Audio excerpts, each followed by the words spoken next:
Oi gente, tudo bem? Meu nome é Gabriel Pereira, sou um dos monitores de fisiologia da faculdade e hoje trago aqui para vocês nesse vídeo um assunto muito legal, muito importante na área do sistema cardiovascular. Então hoje vamos entender um pouco sobre o conceito de microcirculação, vamos entender as principais funções desse sistema, vamos entender também quais são as forças que interagem sobre a microcirculação e como que dá esse balanço de forças e também correlacionar um pouco com a prática clínica, certo? Então, primeiramente, vamos entender o conceito, que é fundamental, que é primordial para que essa aula seja produtiva. Então, vamos lá. A microcirculação nada mais é do que um sistema composto por diversos vasos sanguíneos de pequeno calibre que podem ser capilares, arteríolas ou vênulas. E, Gabriel, quais são as funções desse sistema tão importante?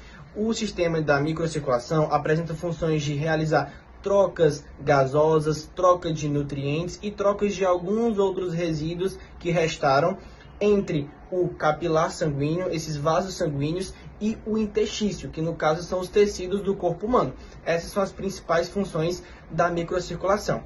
Entendido esse conceito fundamental, vamos agora entender como que esse sistema é regulado.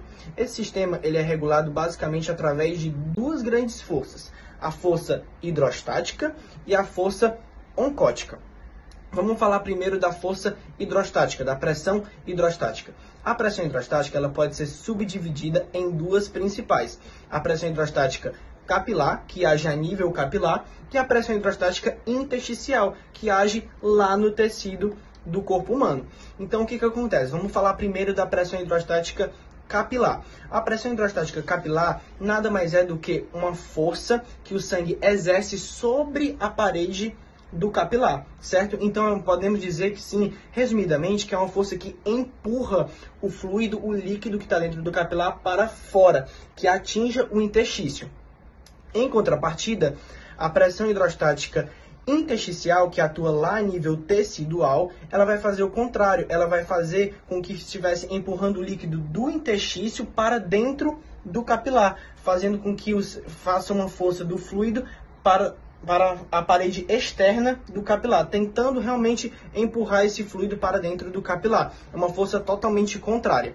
Falando um pouco da pressão oncótica, mas primeiro vale lembrar que a força oncótica, a pressão oncótica, ela é regulada através de proteínas no plasma. E a principal proteína que faz essa regulação é a albumina, que é produzida lá no fígado, que é muito importante, que eu vou falar já já sobre a sua aplicabilidade clínica. Voltando, a pressão oncótica ela pode também ser subdividida em pressão oncótica capilar e pressão oncótica intersticial. A pressão oncótica capilar é aquela pressão que ela mantém, ela retém o líquido para dentro do capilar sanguíneo. Ela faz a força contrária da pressão hidrostática capilar. Enquanto a pressão hidrostática capilar tenta empurrar o líquido para fora, para atingir o interstício, a pressão oncótica capilar, ela tenta segurar. Ela evita que esse líquido ultrapasse para o interstício. Então ela meio que segura, ela retém esse líquido.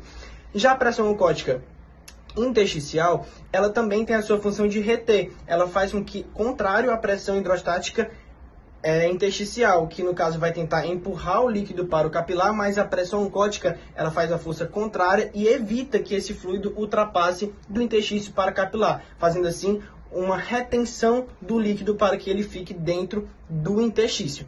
Tá, Gabriel, mas por que essa aula é tão importante? Essa aula é importante porque existe no mundo médico algumas condições que podem desbalancear essas forças, como a síndrome nefrótica, que é uma condição que acomete os rins de uma maneira anatomo-funcional, em que o rim não está filtrando muito bem e o paciente acaba perdendo grandes quantidades de proteína, principalmente a albumina, como eu falei, pela urina. E se o paciente está com uma baixa de albumina no plasma, a pressão oncótica dele vai estar diminuindo, fazendo com que a pressão hidrostática fique sobreposta a essa pressão oncótica que está diminuída, fazendo assim o edema, o extravasamento de líquido para o terceiro espaço. Assim como existe também na pressão arterial, na hipertensão arterial sistêmica, que é uma das comorbidades mais conhecidas no mundo da saúde, no mundo médico, fazendo com que o paciente, de forma crônica, a pressão hidrostática dele fique cada vez mais intensa, cada vez mais elevada e se sobrepondo à pressão oncótica do paciente, fazendo com que essa pressão ganhe da pressão oncótica e ultrapassando o líquido que está dentro do capilar para o terceiro espaço, gerando assim também o edema. E é isso, nós temos esse balanço de forças, sempre com pressão hidrostática e pressão oncótica. Então, se há algum desbalanço de alguma dessas forças, pode desenvolver o edema, o famoso inchaço. Tá certo? Muito obrigado, gente. É isso. Se vocês gostaram, compartilhe para o seu amigo que está precisando dessa aula, para dar uma força para a prova. E é isso. Curte aí.